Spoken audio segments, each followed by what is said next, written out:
How's it going, guys? Once again, today we are going to be exceeding our caloric intake with cheese alone and looking at 4 different levels of grilled cheese. We're going to start out with a basic grilled cheese, you know, the kind you make when you have nothing else in the fridge and are too lazy to go to the grocery store. And from there we'll work our way up, adding some different gourmet components as we go. To start our basic grilled cheese, you are going to need some bread. Any bread will do. I just picked up a cheap loaf of white bread.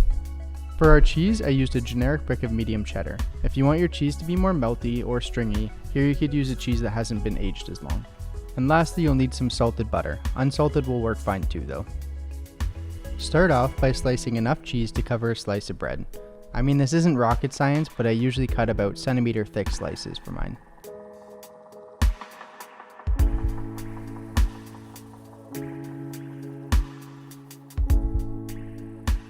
Next up, you're going to want to butter our bread. Since the bread I used was a softer loaf, you're going to want to make sure the butter is soft also. Otherwise the bread will pull apart like it did for me here and create holes within it. Oh, does anyone want a piece of buttered bread? A quick tip for softening a stick of cold butter is to put it in the microwave for about 5 seconds before rotating on its side. After about 20 seconds, you should have about room temperature butter.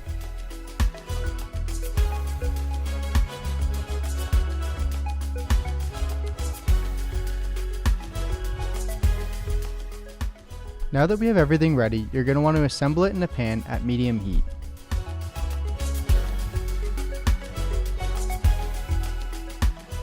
At about 3 minutes, or when the bottom is golden brown, you're going to want to try to flip the grilled cheese, trying not to spill its contents all over the pan.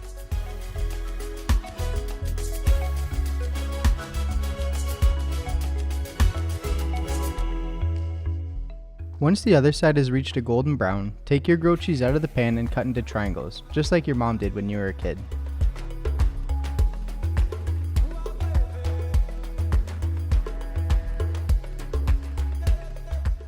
I didn't bother getting too much footage of the finished product here since there isn't too much that is special about this version, and it is still quite tasty in a pinch. Grilled cheese, grilled cheese. For our next grilled cheese, we are going to kick things up a notch by grating our cheese and adding some seasoning to the mix. For starters, we are going to add a second cheese. I chose to go with the smoked Havarti to add some meltiness to the sandwich. Next, we are going to season the cheese with black pepper and garlic powder. You're going to want to take the cheddar from the first sandwich along with the Havarti and grate just enough to cover a slice of bread. If you end up grating too much cheese, that is literally the best problem to have, and you can always keep it in the fridge for future grilled cheeses. Once grated, I transferred the cheese into a large bowl and tossed it with about a teaspoon of garlic powder and a couple twists of black pepper.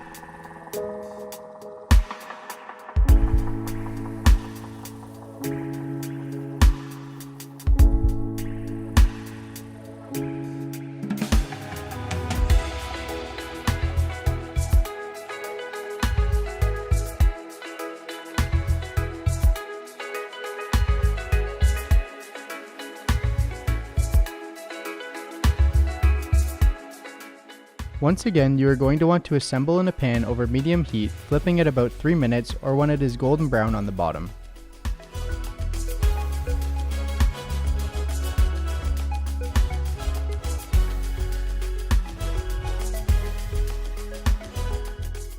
With the cheese grated instead of cut, you should get more of a melted finished product.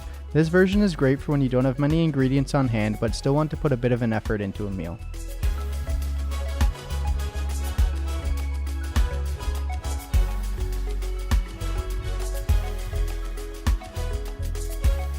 People are gonna roast me for how I cut this, props.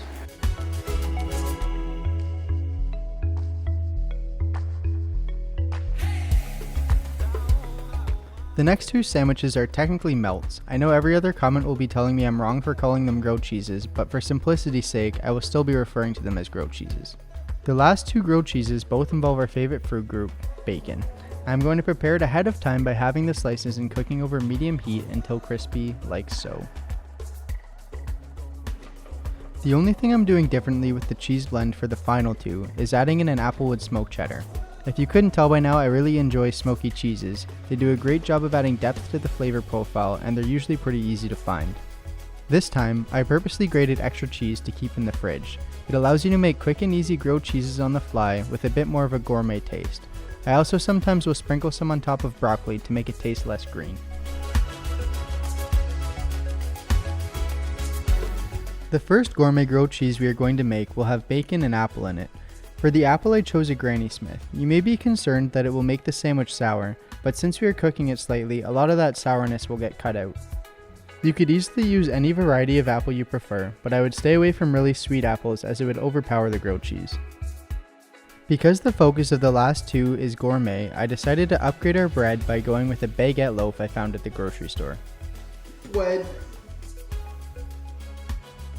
Much like the first two sandwiches, you're going to want to assemble the grilled cheese in your pan. When constructing this version, you are going to want to layer the ingredients with the cheese in between so it holds together better. Don't go piling on all of the cheese on the bottom layer of bread, or else it will turn out too cheesy. Weird problem to have.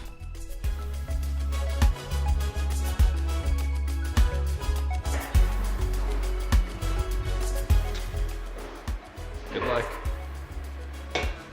Oh. I was expecting that to go a lot worse, not gonna lie. For this one, since the overall sandwich is taller, I put a pot lid over top while cooking to help the cheese melt down a little bit quicker. Once again, cook over medium heat, flipping when brown.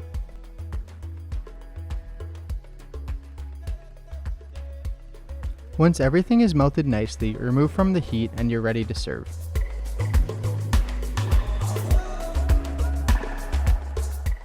For our last grilled cheese, we are going to make it jalapeno popper inspired.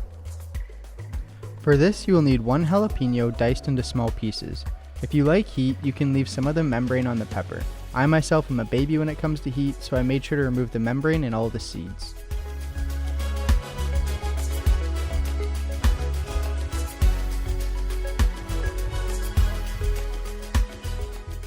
Usually I would add an onion minced up to this grilled cheese mix, but currently there is a salmonella outbreak with certain onions, so for obvious reasons I didn't and decided to use a shallot instead. You are going to want to finely dice your onion or shallot before mixing it with the jalapeno, and then you are ready to create your sandwich.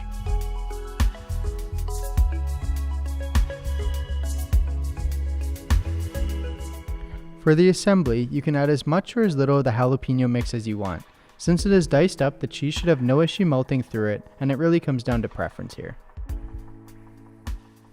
Lastly, add in your bacon and cook following the same method as the last three grilled cheeses.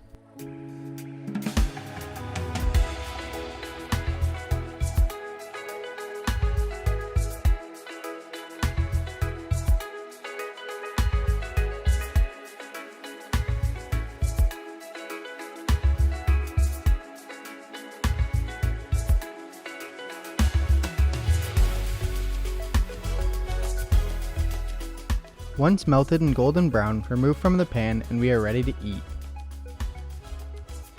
My personal favorite between the two is the apple and bacon. I made these for a few friends and it honestly was pretty even as to which people preferred. Thanks again for all of the support on the videos so far. I've been able to read all of the comments and we are looking into changes based on suggestions.